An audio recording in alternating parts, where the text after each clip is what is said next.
Welcome back to Mind's Mind tutorial. So our today's topic is modern synthetic theory of evolution. Evolution unit में already हमने बहुत सारे lectures देख रखे हैं और इसकी प्लेलिस्ट आपको चैनल पर मिल जाएगी जिसमें हमने जैसे कि लमार्किज्म, डार्विनिज्म ये सारी चीजों को ऑलरेडी कंप्लीट कर लिया था. So now we are starting with modern synthetic theory of evolution. और इस टॉपिक में बेसिकली जो जो चीजें हम लोग समझने वाले हैं उसका अगर मैं आपको एक थोड़ा सा इंट्रो यहाँ पर दे दूं, क्योंकि ये हेडिंग के अंदर हम अलग अलग बहुत सारे इंपॉर्टेंट टॉपिक्स को देखने वाले हैं. तो उसमें क्या होगा कि पहले मैं आपको थोड़ा सा इंट्रोडक्शन इस टॉपिक के लिए दे रही हूँ जिसकी हेडिंग आपके सामने गिवन है. तो फर्स्ट ऑफ ऑल हम लोग यहाँ पर पहले पेन थोड़ा सा एडजस्ट कर लेते हैं. फाइन. अब क्या होता है स्टूडेंट्स कि बहुत सारी ऐसी थ्योरीज और कंसेप्ट्स यहाँ पर पब्लिश हुए थे लास्ट सेंचुरी के अंदर और उन्हें रिकॉग्निशन भी दी गई, लेकिन ये जो थ्योरीज थी वो रीएनालाइज की गई in the light of natural selection, Mendelian genetics, animal number, species concept, ये सारी चीजों में उन थ्योरी को फिर देखा गया. फाइनली फिर एक न्यू कंसेप्ट बना इवोल्यूशन का, या फिर हम कह सकते हैं इमर्ज हुआ एक नया कंसेप्ट जिसको आज के टाइम पर हम modern synthetic theory of evolution का नाम देते हैं. तो कहीं ना कहीं हम ये कह सकते हैं कि बहुत सारी थ्योरीज कंसेप्ट पहले भी आते रहे हैं, थ्योरीज एंड कंसेप्ट, लेकिन इनको हमने रीएनालाइज किया. रीएनालाइज और रीएनालाइज करके किसकी लाइट में रीएनालाइज किया? नेचुरल सिलेक्शन में, मेंडेलियन जेनेटिक्स में, एनिमल नंबर में, स्पीशीज के कंसेप्ट्स को लेकर इन सब चीजों में करा और फिर लास्ट में फाइनली एक न्यू हम कह सकते हैं एक थ्योरी हमारे पास आ गई. न्यू थ्योरी का नाम था modern synthetic theory of evolution. ये जो कंसेप्ट था वो मेनली जिन साइंटिस्ट ने दिया था modern synthetic theory of evolution, उनका नाम था जूलियन हक्सले. जूलियन हक्सले नाम के जो साइंटिस्ट थे उन्होंने इस कंसेप्ट को हमें दिया था. तो जूलियन हक्सले का नाम आपको बिल्कुल याद रखना है. उन्होंने इस थ्योरी को एक्सप्लेन किया था और किस बुक में एक्सप्लेन किया था? उनकी एक बुक थी जिसका नाम था इवोल्यूशन. उनकी बुक का नाम था इवोल्यूशन और उसका पूरा नाम था evolution the modern synthesis. The modern synthesis ये नाम आया था. On the basis of mutation, variation, isolation और नेचुरल सिलेक्शन के बेसिस पर उन्होंने अपनी ये थ्योरी दी थी modern synthetic theory of evolution. So analysis जब हम करते हैं इस मॉडर्न सिंथेटिक थ्योरी का, उसको मेनली करने के लिए हमें कुछ पॉइंट्स की जरूरत पड़ती है. यानी कि अब मैं कहीं ना कहीं आपको वही बात बताने जा रही हूँ कि इस चैप्टर में जिन पॉइंट्स को आप लोग ज्यादातर ध्यान से देखने वाले हैं वो कौन कौन से होंगे. पहला हम इस चैप्टर में पढ़ेंगे वेरिएशन को, वेरिएशन. सेकंड हम इसी चैप्टर में पढ़ने वाले म्यूटेशन को. फिर हम इसी चैप्टर में देखेंगे थर्ड चीज आइसोलेशन को. एंड लास्टली हम इसमें देखेंगे स्पीसिएशन को. तो ये 4 टॉपिक्स है और ये 4 टॉपिक्स पे अलग से भी स्टूडेंट्स क्या होता है टॉपिक पूछ लिया जाता है कि वेरिएशन को एक्सप्लेन करो, म्यूटेशन को करो. तो ये ऑलरेडी टॉपिक्स अपने अंदर एक खुद चैप्टर बनने के भी यहाँ पर काबिल है, तो ये आपको पता होना चाहिए. तो modern synthetic theory of evolution में ये 4 हेडिंग्स को हम लोग डील करेंगे, जिसमें से आज जिससे हम स्टार्ट करने वाले हैं इज वेरिएशन. आज हम लोग जिस चीज से स्टार्ट करेंगे वो वेरिएशन रहने वाले हैं. वेरिएशन के कुछ पॉइंट्स यहाँ पर थोड़े से बुकिश लैंग्वेज में अगर हम समझें तो मैंने यहाँ पर लिखे हैं, हालांकि ये सफिशिएंट नहीं है. हम इसको समझते चलेंगे एक साथ और फिर जो हमें लगेगा कि हाँ एक्स्ट्रा पढ़ने की जरूरत है हम वहां पर उसको एक्स्ट्रा पढ़ लेंगे. सो आई एम ट्राइंग इसको थोड़ा सा एडजस्ट करने का, लेकिन वो पता नहीं यहाँ पर प्रॉपरली ऑप्शन नहीं आ रहा है, तो मैं इसको फिर से एडजस्ट करने की कोशिश करती हूँ. सो अब वेरिएशन के साथ हम लोग स्टार्ट कर रहे हैं. यहाँ पे मैंने इसको थोड़ा जूम कर दिया है. Generally parental characters are found in offsprings. ये हमें पता है कि जैसे अब मैं थोड़ा अभी हम लोग नॉर्मल अभी नोट्स जो आपके सामने आपको उस पर इतना फोकस नहीं करना है. पहले हम लोग एक चीज समझ रहे हैं यहाँ पर कि ये मान लीजिए पेरेंट्स हैं, ठीक. इनके एक छोटे ऑफस्प्रिंग्स भी हम यहाँ पर फॉर्म कर देते हैं, ठीक. तो ये पेरेंट्स, ये ऑफस्प्रिंग्स. तो जनरली जो पेरेंट के कैरेक्टर्स होते हैं वही कैरेक्टर्स ऑफस्प्रिंग्स में हमें देखने को मिलते हैं. लेकिन कभी कभी ये भी होता है कि कुछ डिफरेंसेस भी उनमें आ जाते हैं. हो सकता है पेरेंट के कैरेक्टर्स मान लीजिए इनकी ब्लैक आईज है और इनकी भी ब्लैक आईज है, लेकिन मान सकते हैं हम ऐसा कि ऑफस्प्रिंग्स के अंदर बाद में आकर ब्राउन आईज आ जाए. ऐसा भी हो सकता है, क्योंकि हो सकता है कि इन पेरेंट्स के पीछे जाके किसी उनके एंसेस्टर्स में कहीं ब्राउन आईज रही होगी, तो इधर इनके पास ब्राउन आ गई और इन लोगों के पास ब्लैक ही रह गई हो, ऑफस्प्रिंग्स के पास ब्राउन आ गई हो. ये भी हो सकता है. So we see that children of same father, mother father differ. ऐसा हो सकता है कि सेम मदर फादर वाले जो स्टूडेंट्स हैं उनके बीच में भी, या सॉरी स्टूडेंट्स हैं यानी कि चिल्ड्रन है, उनमें भी डिफरेंसेस आ सकते हैं. ऐसा भी हो सकता है कि एक किड के पास ब्राउन आईज है, दूसरे के पास ब्लू आईज है, ये भी हो सकता है, या आपस में भी डिफरेंट हो सकते हैं, तो ये वेरिएशन भी हो सकते हैं, या डिफरेंसेस भी हो सकते हैं। तो the difference found in closely related organisms are called variations. यहाँ से हमें ये वेरिएशंस की डेफिनेशन मिलती है कि ये ब्लैक थे, ये ब्लैक आइज के थे, इनकी ब्लू आइज है, इसकी ब्राउन आइज है। तो ये सब है कैसे आपस में, अगर हम इनको देखते हैं तो ये क्लोजली रिलेटेड ऑर्गेनिजम्स है। कैसे ये क्लोजली रिलेटेड ऑर्गेनिजम्स, लेकिन ये क्लोजली रिलेटेड ऑर्गेनिजम्स कैसे हैं, इनमें डिफरेंसेस हैं, और वो डिफरेंसेस क्या कहलाते हैं, उन्हीं को हम वेरिएशंस कहते हैं। तो वेरिएशंस और हेरिडिटी ये दो चीजें, वेरिएशंस और इसके साथ दूसरा पॉइंट क्या कहा मैंने, हेरिडिटी। हेरिडिटी ये दो मेन फैक्टर्स होते हैं जिनकी वजह से क्या हुआ, ऑर्गेनिक इवोल्यूशन हुआ। ऑर्गेनिक इवोल्यूशन होने का रीजन ही क्या चीज है, वेरिएशन है और हेरिडिटी है। चेंजेस जो कि ऑर्गेनिज्म में आते हैं due to effect of environment, out of these few changes are hereditary which are transferred from generation to generation due to which new species are evolved. ये कहा जाता है कि बार बार जब इस तरह के चेंजेस हेरिडिटी में आने लगते हैं, फॉर एग्जांपल अब इसकी ब्राउन आइज थी, इसकी ब्लू आइज थी, इसके ऑफस्प्रिंग में भी अब आगे आएगी तो ब्लैक और ब्लू का हो सकता है कुछ नया सा कॉम्बिनेशन बन के, कुछ नया सा कलर भी हो सकता है। वैसे नॉर्मली हमें पता है कौन से कलर्स होते हैं, लेकिन हम समझने के लिए कह रहे हैं। तो कभी इस तरह की चीजें हो जाए जिसमें कि कुछ चेंजेस हेरिडिटरी में आ जाए और वो चेंजेस फिर ट्रांसफर हो जाए जनरेशन टू जनरेशन, जिनकी वजह से न्यू स्पीशीज अगर इवॉल्व हो रही है, न्यू स्पीशीज क्या हो रही है, इवॉल्व हो रही है, तो ऐसी सिचुएशन में हम कह सकते हैं उसको हम वेरिएशन कहते हैं। तो इससे हमें वेरिएशन की एक डेफिनेशन स्टूडेंट्स यहाँ पर मिल जाती है जो कि मैंने आपको बता दी। अब मैं आपको यहाँ पर थोड़ा सा वेरिएशन का ये जो डेफिनेशन आपके सामने लिखी है हम उसको तो देखेंगे, लेकिन आपको जो अच्छी रहेगी पढ़ने के लिए हम वो भी देखते हैं यहाँ पर। तो मैं पहले तो एडजस्ट कर लेती हूँ एक कलर पेन को। फाइन। सो बहुत ज्यादा थिक हो गया है, एक minute.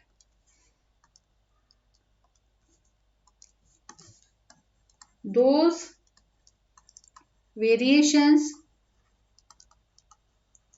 which are transferred from one generation to another generation are called heritable variations. Heritable variations. Variation को मैं VN करके लिख देती हूँ. But changes or variations due to effect of environment are not transmitted into next generation and are called non-heritable variations. So variations की definition आपके सामने यहाँ पर बुकिश लैंग्वेज में एक छोटी सी यहाँ पर लिखी हुई, जैसे मैंने कहा था ये सिर्फ कुछ की पॉइंट्स जैसे नोट्स मैंने यहाँ पर बुकिश लैंग्वेज के आपके सामने शो किए, उनको डिटेल में मैं यहाँ एक्सप्लेन करती हुई जा रही हूँ। सो variation is concern with the difference between the individuals of same species and also between offsprings of the same parents, तो इनको कहते हैं वेरिएशन। तो वेरिएशन का एक प्रॉपर डेफिनेशन हमारे पास क्या जाता है, ऐसे वेरिएशंस जो कि ट्रांसफर अगर हो रहे हैं एक जनरेशन से दूसरी जनरेशन में, फॉर एग्जाम्पल मदर फादर के जो कैरेक्टर्स थे उनमें कुछ वेरिएशन आए थे, वही वेरिएशन उनके ऑफस्प्रिंग में भी आ जाते हैं, तो उनको हम कहते हैं हेरिटेबल वेरिएशन। लेकिन अगर कुछ ऐसे वेरिएशंस हैं या कुछ ऐसे चेंजेस हैं जो कि किसी ऑफस्प्रिंग में या किसी इंडिविजुअल में इफेक्ट ऑफ एनवायरनमेंट की वजह से आ रहे हैं, समझ रहे हो, वो कैसे उनके पेरेंट्स से बच्चों की तरफ नहीं आए, बल्कि जो इन्वायरमेंट है उसने वो वेरिएशन उनके अंदर डाल दिए, तो वो वाले वेरिएशन तो सिर्फ उनके अंदर आए, हेरिडिटरी वे में तो वो आए नहीं थे, कहना चाहिए वेरिएशंस, तो उनको जब नेक्स्ट जनरेशन में ट्रांसमिट होना होगा तो वो ऐसे ट्रांसमिट नहीं हो पाएंगे, तो इनको कहते हैं नॉन हेरिटेबल वेरिएशंस। तो दो तरह के वेरिएशंस होते हैं, एक होते हैं हेरिटेबल वेरिएशंस और दूसरे कौन से होते हैं, नॉन हेरिटेबल वेरिएशंस। ठीक,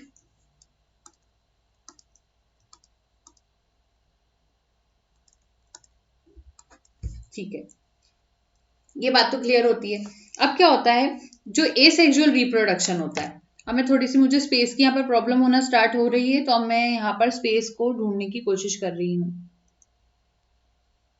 पर लाइन यहाँ पर अगेन नहीं आ रही है, जिसकी वजह से मैं अपने बोर्ड को एडजस्ट कर सकती हूँ, क्योंकि यहाँ पर ये वाले इशू बहुत ज़्यादा होते हैं इस वाले बोर्ड के अंदर। और जब मैं कॉपी पेन पर पढ़ाती हूँ तो उसमें काफ़ी स्टूडेंट्स को इशू होते हैं, वो कहते हैं कि उसमें प्रॉपरली नहीं विजिबल हो रहा है। तो अब हम वेट करते हैं, अभी लाइन तो नहीं दिखाई दे रही यहाँ पर उसको ले जाने के लिए। तो अब हम लोग स्टार्ट करते हैं। अब हमारा पॉइंट जो था, हम जो पहले स्टार्ट किया था हमने, उसी को हम आगे समझ रहे हैं। तो स्पेस तो फॉर्म हो गई। अब क्या होता है, जो एसेक्सुअल रिप्रोडक्शन होता है, एसेक्सुअल रिप्रोडक्शन ऐसा रिप्रोडक्शन होता है जिसमें फर्टिलाइजेशन एब्सेंट होता है, यानी कि मेल गैमेट और फीमेल गैमेट का फ्यूजन नहीं होता है यहाँ पर बेसिकली। और दो पेरेंट्स यहाँ पे इन्वॉल्व नहीं होंगे, ज्यादातर ये यूनिपेरेंटल होता है एसेक्सुअल, ज्यादातर केसेस में एसेक्सुअल रिप्रोडक्शन। तो ये तो कुछ चीज हो गई। तो अब होता क्या, जो एसेक्सुअल रिप्रोडक्शन होता है वो जनरली अगर हम कहें तो कैसे, सिंगल पेरेंट के थ्रू होता है। यहाँ सिंगल पेरेंट रहेगा, देयरफॉर एक ही पेरेंट है, उसी एक ही पेरेंट से ऑफस्प्रिंग बन रहा है। फॉर एग्जाम्पल ये पेरेंट है, ये ऑफस्प्रिंग है, ठीक, पेरेंट ऑफस्प्रिंग। तो पेरेंट के कैरेक्टर्स मान लीजिए ये ब्लैक कलर के जैसे ग्रिड्स जैसे डिजाइन के हैं, तो ऑफस्प्रिंग भी ऐसे ही बनेगा, क्योंकि एक ही पेरेंट है तो कहाँ से डिफरेंसेस आएंगे, नहीं आ सकते। तो therefore the characters are transmitted in offsprings are as such, जैसा पेरेंट होगा वैसा कैसा बिल्कुल यहाँ पर ऑफस्प्रिंग भी हो जाएगा। एक्चुअली जो ऑर्गेनिज्म यहाँ पर प्रोड्यूस होता है, तो जो मोड ऑफ रिप्रोडक्शन यहाँ पर है वो एसेक्सुअल रिप्रोडक्शन है। तो हम यहाँ पर इसको ऑफस्प्रिंग के बदले ये भी कह सकते हैं ये अपने क्लोन का फॉर्मेशन कर लेता है। तो जो वेरिएशन होते हैं क्लोन के अंदर, उसको अगर प्रोड्यूस होना होगा तो इस रिप्रोडक्शन से वो नहीं आ सकता, क्योंकि पेरेंट एक सिंगल पेरेंट है, सिंगल है ये पेरेंट। तो इसी वजह से यहाँ पर ऑफस्प्रिंग में कोई वेरिएशंस नहीं आ पाते और यहाँ पर क्लोन का फॉर्मेशन होता है। So the variation in clone produce from this reproduction do not come from parent. If there are few variations, then they are environmental and not heritable. और मान लीजिए ऑफस्प्रिंग अगर पेरेंट से फिर भी थोड़ा सा डिफरेंट हो जाता है, जैसे कि ये येलो कलर का हो गया, मान लो ये येलो कलर का हो गया, और we can say green colour का हो गया, जो भी कलर का ऑफस्प्रिंग हो गया, तो अब आप कहेंगे ये तो सिंगल पेरेंट था, ऊपर से इसकी डिजाइन तो ऐसी थी, ऑफस्प्रिंग तो ऐसी डिजाइन का हो गया, वेरिएशंस कैसे आ गए। तो वेरिएशंस अगर मान लीजिए आ भी गए बाय चांस, तो वो किस वजह से आते हैं, इन्वायरमेंट की वजह से आते हैं, इन्वायरमेंट। और इन्वायरमेंट की वजह से जब भी कोई वेरिएशन आता है, तो हमने क्या कहा था, वो ट्रांसमिट नहीं होता है नेक्स्ट जनरेशन में, उसको नॉन हेरिटेबल वेरिएशन कहा जाता है। तो आई होप मैं जो यहाँ पर एक्सप्लेन करने की कोशिश आपको कर रही थी वो आपको यहाँ पर क्लियरली समझ में आ गया होगा कि वेरिएशन अगर आएंगे तो वो इन्वायरमेंट की तरफ से आ सकते हैं, बाकी हेरिडिटी वाले वेरिएशन यहाँ पर हेरिडिटरी वाले नहीं आ सकते। सो वेरिएशन सिर्फ इन्वायरमेंटल हो सकते हैं, और अगर इन्वायरमेंटल आएंगे तो वो नेक्स्ट जनरेशन में पास नहीं होगी, यानी कि इस ऑफस्प्रिंग से अगर मान लीजिए आगे जाके एक नया कोई ऑफस्प्रिंग बनता है, तो इस ऑफस्प्रिंग के अंदर वो कैरेक्टर नहीं आ पाएंगे जो इसके पेरेंट्स में थे, सिर्फ वो उसी तक सीमित रहते हैं। तो इसको हम कहते हैं एसेक्सुअल रिप्रोडक्शन में क्लोन का फॉर्मेशन। अगर आप ये जो पॉइंट मैंने एक्सप्लेन किया अगर लिखना चाहते हो तो आप सेंटेंस लिखना, asexual reproduction is formed by single parent, therefore the characters are transmitted in offsprings as such. Actually the organism produced by this mode of reproduction is called clone. The variation in clone produced from this reproduction do not come from parent. If there are few variations then they are environmental and not heritable. ये point हम यहाँ लिख सकते हैं। अब variation जो कि heritable होते हैं, यानी कि ऐसे वेरिएशन जो कि नॉर्मली अभी हमने यहाँ पर पढ़े थे ये वाले, ठीक है, अब हम इन वेरिएशंस को थोड़ा समझेंगे इस जगह पर। तो ऐसे वेरिएशन जो कि हेरिटेबल होते हैं, हेरिटेबल वेरिएशन जो कि ऑफस्प्रिंग तक जाते हैं only by sexual reproduction. In this process male और फीमेल गैमेट जो होते हैं वो कंबाइन करके जाइगोट का फॉर्मेशन कर लेते हैं, जिसमें यंग वन डेवलप करता है। तो मेल और फीमेल गैमेट जब आपस में फ्यूज होते हैं तो यहाँ पर यंग वन बनेगा, ऑफस्प्रिंग बनेगा। तो इनमें मान लीजिए कोई वेरिएशन था तो वो वेरिएशन यहाँ पर जा सकता है, इसको हम हेरिटेबल वेरिएशन कह सकते हैं। सो मेल और फीमेल गैमेट में क्रोमोसोम्स जो होते हैं उन पेरेंट्स के अंदर वो वहां पाए जाएंगे और वो न्यूबॉर्न में भी इस तरह से दिखाई दे सकते हैं। So it is also not decided that which male gamete will combine with which female gamete. हमें ये तो नहीं पता होगा कि इतने सारे मेल गैमेट्स में से कौन सा फीमेल गैमेट के साथ कंबाइन करेगा। तो इस तरह का जो रिप्रोडक्शन होता है वहां पर मैक्सिमम चांसेस ऑफ वेरिएशंस होते हैं। तो हेरिटेबल वेरिएशन के चांसेस हमेशा ज्यादा होते हैं। यहाँ पर इसके चांसेस कैसे होते हैं, वो ज्यादा होते हैं, ये आपको याद रखना है। सो जब भी रिप्रोडक्शन यहाँ पर होगा, जब भी क्लोजली रिलेटेड ऑर्गेनिज्म में रिप्रोडक्शन होगा, वहां पर चांसेस जो होंगे वेरिएशन के वो कम हो जाएंगे। तो अगर क्लोजली रिलेटेड ऑर्गेनिजम्स हैं और वो रिप्रोड्यूस कर रहे हैं आपस में, तो वेरिएशंस के जो चांसेस हैं वो यहाँ पर लेस हो जाएंगे। और अगर डिफरेंट तरह के अलग अलग दूर दूर के ऑर्गेनिजम्स के बीच में यहाँ पर रिप्रोडक्शन होगा, मेल और फीमेल गैमेट क्योंकि डिफरेंट होंगे, तो उनमें वेरिएशन आने की संभावना ज्यादा हो जाएगी। तो ऊपर वाले केस में चांसेस ज्यादा हो जाएंगे वेरिएशन के, अगर डिफरेंट तरह के वहां पर ऑफस्प्रिंग से सॉरी मेल और फीमेल गैमेट है। और नीचे वाले केस में अगर क्लोजली रिलेटेड ऑर्गेनिजम्स है तो उनका रिप्रोडक्शन अगर हो रहा है तो वहां पे वेरिएशन के चांसेस लेस हो जाएंगे। तो आपको बस इतना लिखना है, when reproduction takes place between closely related organisms the chances of variations are very less, बहुत कम हो जाते हैं। तो जो इंटरेक्शन होता है बिटवीन ऑर्गेनिज्म और environment and any sort of change in environment forces the organism to change itself according to the conditions to survive successfully. मान लीजिए कि कोई एक्सट्रीम कंडीशन आ गई, सनलाइट आ रही बहुत ज्यादा यहाँ पर, और यहाँ पर जो ऑर्गेनिजम्स रहते हैं फॉर एग्जांपल, उनको इनकी सनलाइट की इतनी आदत नहीं, तो हो सकता है इन्वायरमेंट का ये सनलाइट को देख के ये ऐसे हो जाए कि इनकी स्किन बहुत हार्ड हो जाए, जिससे इनको ठंड ना लगे, इनको गर्मी की आदत हो जाए। इस टाइप से इनकी बॉडी में वेरिएशंस आ सकते हैं ऑर्गेनिज्म में। तो इस तरह से चीजों के अंदर काम होता है कि वहाँ एडेप्टेबिलिटी आने लगती है, और इसी एडेप्टेबिलिटी वो एडेप्ट कर जाए, नए तरह के इन्वायरमेंट में सर्वाइव कर जाए ऑर्गेनिज्म, तो उनके अंदर वेरिएशंस आने लगते हैं। सो कोई भी ऐसे दो इंडिविजुअल्स नहीं होते, इवन सिबलिंग्स भी ऐसे नहीं होते कि हम उनको आइडेंटिकल कहते हैं। आप अपने भाई, रियल भाई या रियल बहन को देखेंगे तो आप उनकी तरह पूरी तरह आइडेंटिकल नहीं होते। इवन ट्विंस भी पूरी तरह से आइडेंटिकल नहीं होते। हम आइडेंटिकल ट्विंस कह देते हैं, लेकिन इतनी सिमिलरिटीज फिर भी उनमें नहीं होती है, कहीं ना कहीं डिफरेंस थोड़ा बहुत उनमें भी आ जाता है। तो ये चीज हम यहाँ पर समझने की कोशिश कर रहे थे। तो कुछ वेरिएशन तो सब में होते हैं। तो ये जो टर्म वेरिएशन है वो डिस्क्राइब करती है differences in characters shown by organisms belonging to the same species. Apart from environment, environment के अलावा बात करें तो सेक्सुअल रिप्रोडक्शन और म्यूटेशन, ये दो चीजें भी रिस्पॉन्सिबल होती है वेरिएशन के लिए। तो वेरिएशन को कौन कौन करवा रहा था? एक कौन करवा रहा था? एनवायरमेंट करवा रहा था, ठीक है। सेक्सुअल रिप्रोडक्शन भी करवा रहा है और म्यूटेशन भी करवा रहा है। ये सारी चीजें क्या करती है? मिलकर वेरिएशंस करवा देती है। सो वेरिएशन बहुत इंपॉर्टेंट बेसिस होता है ऑर्गेनिक इवोल्यूशन का। इवोल्यूशन अगर होना है तो बिना वेरिएशन के तो इवोल्यूशन हो ही नहीं सकता। चार्ल्स डार्विन ने भी एक फेमस थ्योरी दी थी, ओरिजिन ऑफ न्यू स्पीशीज, और उनकी वो जो ओरिजिन ऑफ न्यू स्पीशीज थी, ओरिजिन ऑफ न्यू स्पीशीज,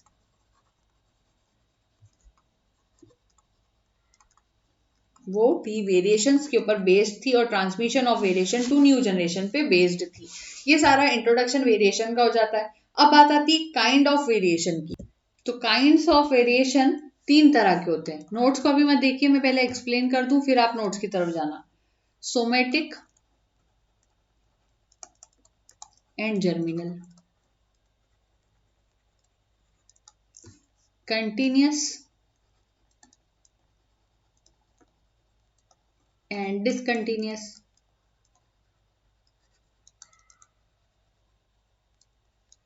उसके बाद डिटर्मिनेट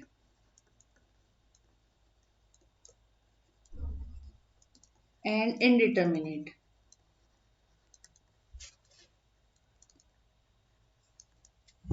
तो ये तीन तरह के वेरिएशंस होते हैं, kinds of variation. Somatic and germinal, continuous and discontinuous, determinate and indeterminate kind of variation. जिसमें से सबसे पहला ये जो सोमेटिक वाला है और जर्मिनल वाला है, उसके नोट्स तो आपको यहाँ पर दिखाई दे रहे होंगे। ऊपर ले लेते हैं थोड़ा सा और ऊपर जाएगा, ये आ गया सोमेटिक, ठीक है। सोमेटिक वेरिएशन हमें यहाँ मिल जाएगा, ये रहा सोमेटिक, ठीक है। तो सबसे पहले तो मैं एक्सप्लेन कर देती हूँ क्या होते हैं सोमेटिक वेरिएशन, फिर इसकी लैंग्वेज में यहाँ पर भी देखते हुए चलेंगे। सोमेटिक चेंजेस ऑर्गेनिज्म के अंदर ऐसे आते हैं, या फिर एक काम करते हैं, ऑलरेडी शायद मुझे लग रहा है थोड़ा सा बड़ा वीडियो हो गया है, तो अभी हम इस वीडियो को या फिर यहाँ पर स्टॉप ही कर देते हैं, ताकि वो नेक्स्ट वीडियो में प्रॉपरली काइंड्स ऑफ वेरिएशन का ही वीडियो बन जाए। फिर उसके बाद आपके पास नेक्स्ट टॉपिक एक ये भी रहेगा, genetic basis of variation, sources of variation, और सारी डिटेल्स आएगी इसके अंदर। तो हम यहाँ पर इसको स्टॉप ही करते हैं। सो नेक्स्ट वीडियो सेगमेंट में इसका आपको पार्ट मिल जाएगा। Thank you so much and don't forget to like, share and subscribe. Happy learning.